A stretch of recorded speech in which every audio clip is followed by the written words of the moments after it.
کہ اللہ مسبب الاسباب ہے، وہ اسباب کا پابند نہیں ہے، وہ اسباب کا محتاج نہیں ہے، اسباب اس کے محتاج ہیں۔ اگر یہ یقین ہے تو اللہ پر ایمان ہے، یہ نہیں ہے تو تمہارا ایمان اسباب پر ہے، وسائل پر ہے، ذرائع پر ہے، مادیات پر ہے، اللہ پر نہیں۔ اس وقت کہاں راستہ تھا؟ کوئی راستہ تھا؟ سمندر ہے اور ادھر سے لشکر آ گیا ہے۔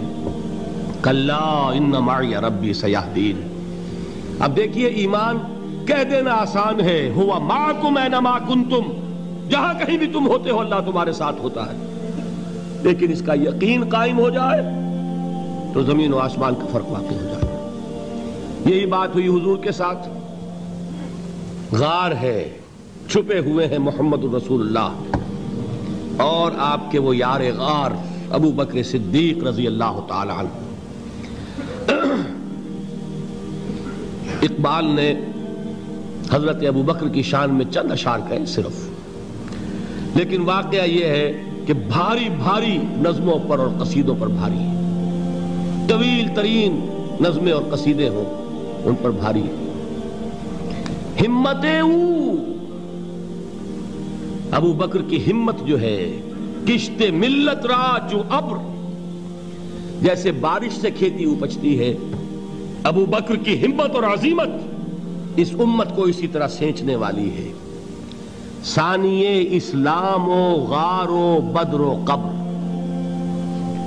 وہ دوسرے تھے اسلام میں، دوسرے پہلے کون تھے؟ انا اول المومنین، حضور فرماتے ہیں سب سے پہلا ایمان لانے والا میں، دوسرے ابو بکر۔ ویسے ہمارے ہاں یہ چلتا ہے اختلاف، حضرت علی پہلے ہیں کہ حضرت ابو بکر پہلے ہیں، لیکن اس میں بڑی خوبصورت تطبیق قائم کی ہے علماء نے اور بہت صحیح ہے۔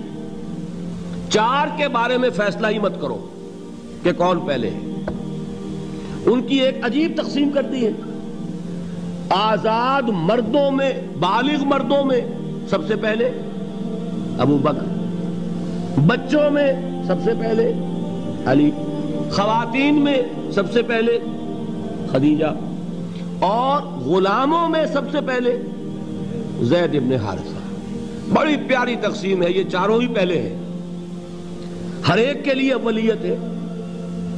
اور واقعہ یہ ہے کہ اگر زمانی اعتبار سے تعین ہوگا تو پہلے خدیجۃ الکبریٰ آئیں گی رضی اللہ تعالی عنہ، کسی اور سے بات کرنے کی نوبت بعد میں آ سکتی ہے، پہلے تو اہلیہ محترمہ سے بات ہوئی، آتے ہی پہلی وحی ہوئی ہے، ابھی تبلیغ کا حکم نہیں تھا۔ کس کو بتایا واقعہ؟ ابھی اپنی نبوت کی تبلیغ کا تو حکم ہی نہیں آیا۔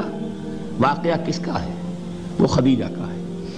جب کہا ہے کہ خشیت علی نفسی، مجھے اپنی جان کا اندیشہ ہے، تو کیا جواب دیا خدیجہ نے رضی اللہ تعالی عنہا؟ وہ صدیقۃ الکبریٰ ہے۔ صدیقات جو ہیں خواتین، ان میں چوٹی پر خدیجۃ الکبریٰ ہے رضی اللہ تعالی عنہا، اور صدیق جو مرد ہیں ان میں صدیق اکبر ہے ابو بکر صدیق رضی اللہ تعالی عنہ، لیکن صدیقات میں چوٹی پر۔ جب حضور نے فرمایا خشیت علی نفسی، کیا فرمایا؟ کیا عرض کیا؟ کیسے تسلی دی؟ نہیں نہیں، اللہ آپ کو ضائع نہیں کرے گا، آپ غریبوں کے ہمدرد ہیں، آپ مساکین کے تکالیف رفع کرنے والے ہیں، آپ بیواؤں کی سرپرستی کرتے ہیں، آپ مسافروں کی خدمت کرتے ہیں، اللہ آپ کو ضائع نہیں کرے گا۔ یہ یقین ہے اس خاتون کے اندر۔ خیر وہ ایک علیحدہ بات ہو جائے گی۔ میرے دل پر حضرت خدیجہ رضی اللہ تعالیٰ عنہ کی شخصیت کا بڑا گہرا نقش ہے، جو وہ کوئی اور ہی وقت اور موقع ہوا تو بیان ہوگا۔ بہرحال اقبال نے ایک مصرے میں جو چار اولیتیں جمع کر دی ہیں، ہمتیں او کشت امت را چو ابر، ثانی اسلام و غار و بدر و قبر۔ اسلام میں حضور کے بعد پہلے کون؟ ابو بکر۔ غار میں حضور کے ساتھ کون؟ ابو بکر۔ بدر کی رات اللہ کا رسول سربسجود، وہ جھاڑ، وہ گھاس پھوس کی جو جھوپڑی بنائی گئی تھی، اور وہاں تلوار ننگی لے کر پہرا دینے والا کون؟ ابو بکر۔ اور اس حجرہ عائشہ میں محمد کے بعد سب سے پہلے دفن ہونے والا کون؟ ابو بکر رضی اللہ تعالی عنہ صلی اللہ علیہ وسلم۔ وہ جو معاملہ میں سنا رہا تھا غار ثور کا، حضرت ابو بکر بھی حضور کے خیال سے لرز گئے ہیں. آپ کو یاد ہوگا کہ جا کر پہلے تمام جتنے سوراخ تھے انہیں بند کیا ہے. ایک سوراخ رہ گیا تھا جس کو بند کرنے کے لیے کوئی کپڑا نہیں تھا. وہاں اپنی ایڑی رکھی ہے. تب کہا ہے حضور سے تشریف لائیے, اور اپنے زانو پر حضور کو لٹایا ہے. اور وہاں کسی موذی جانور نے کاٹا ہے. حضور کی آنکھ لگ گئی تھی. اس وقت اس بل کے اندر جو بھی بچھو ہے کیا ہے واللہ عالم, اس نے کاٹا ہے. اس کی تکلیف کی وجہ سے ابو بکر کی آنکھوں سے آنسو ٹپک گئے. حضور کے چہرے مبارک پر پڑے ہیں تو حضور جاگے ہیں معاملہ کیا ہے. ایڑی نہیں ہٹائی وہاں سے, مبادا وہ جانور وہاں سے نکل کر محمد الرسول اللہ کو کوئی گزن پہنچا دے. ابو بکر کی ایڑی ہے, جس طرح چاہے کھا لے, ختم کر دے, جان نکل جائے تب کوئی آنچ آئے محمد پر تو آئے, لیکن جیتے جی نہیں. وہ ہے ابو بکر. حضور کے خیال سے اس وقت حضور نے پھر اپنا لعاب دہن لگایا ہے, اور اس سے پھر آپ کی تکلیف ختم ہوئی. جیسے خیبر میں حضرت علی کی آنکھ دکھ رہی تھی, اس کو جو شفا حاصل ہوئی ہے وہ بھی حضور کے لعاب دہن سے ہوئی. تو بہرحال اس وقت انہوں نے کہا ہے کہ اے نبی یا رسول اللہ, اگر اس وقت ان میں سے کسی نے غیر ارادی طور پر بھی اپنے قدموں کی طرف جھانک لیا تو پکڑے جائیں گے. کیا جواب تھا اللہ کے رسول کا؟ لا تحزن ان اللہ معنا. اللہ ہمارے ساتھ ہے, کیوں گھبراتے ہو ابو بکر؟ یہ ہے ایمان باللہ. میرا مالک اللہ, میرا رازق اللہ, میرا محافظ اللہ, میرا مددگار اللہ, میرا پشت پناہ اللہ, میرا دوست اللہ. یہ دوستی ہے اللہ کی جو لب لباب ہے, حاصل ہے ایمان کا. اسی کا نام ولایت ہے. اولیاء اللہ کے سروں پر سینگ نہیں ہوتے. جس کے دل میں ایمان راسخ ہو چکا ہو وہی اللہ کا ولی ہے. جسے اللہ پر یقین ہو چکا ہے وہی اللہ کا ولی ہے. جسے یقین ہے اللہ میرے ساتھ ہے, میرا مددگار, میرا پشت پناہ, میرا ساتھی, میرا دوست, میرا محبوب, میرا محب. اللہ اہل ایمان سے محبت کرتا ہے. واللہ یحب الصادقین. ان اللہ یحب الذین یقاتلون فی سبیلہ صفا کانہم بنیان مرصوص. اللہ محبت کرنے والا, اہل ایمان محبوب, اور اہل ایمان محبت کرنے والے اللہ محبوب. والذین آمنوا اشد حبا للہ. آپ تصور کیجئے جسے یہ رشتہ ایمان یا رشتہ ولایت حاصل ہو جائے, الا ان اولیاء اللہ لا خوف علیہم ولا هم یحزنون.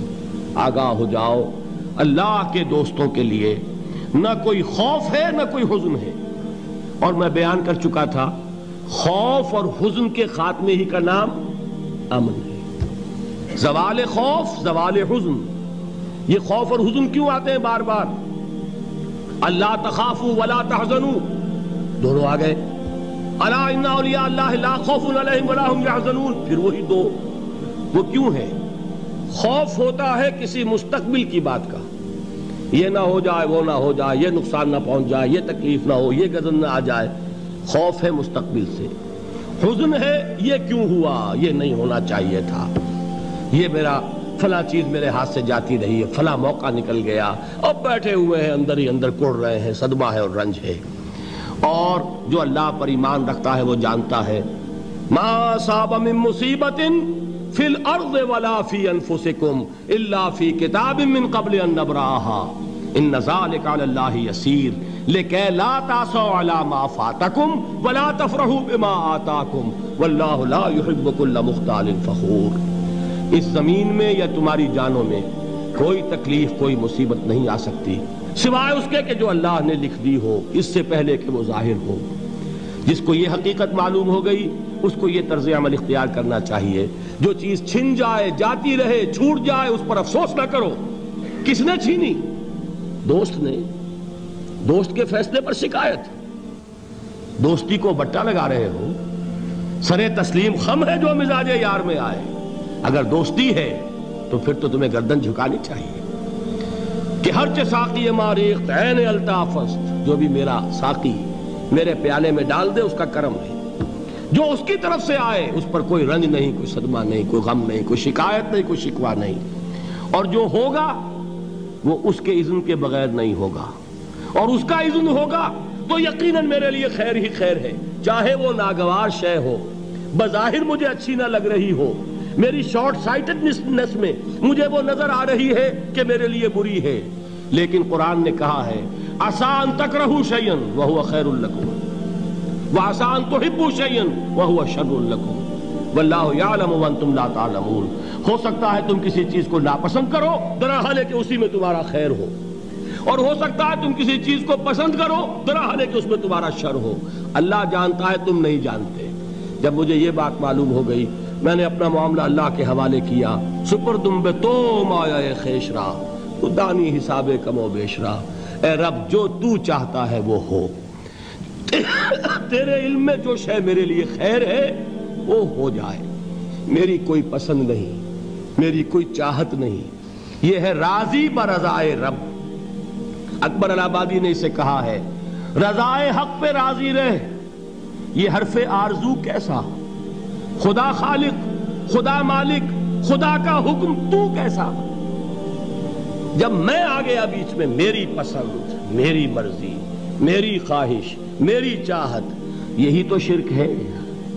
ما شاء اللہ کان وما لم یشاء لم یکن، جو اللہ نے چاہا وہ ہوا، جو اس نے نہیں چاہا نہیں ہوا، اختیار اس کا ہے، میرا تو نہیں۔ رضائے حق پہ راضی رہے، یہ حرف آرزو کیسا، خدا خالق، خدا مالک، خدا کا حکم تو کیسا۔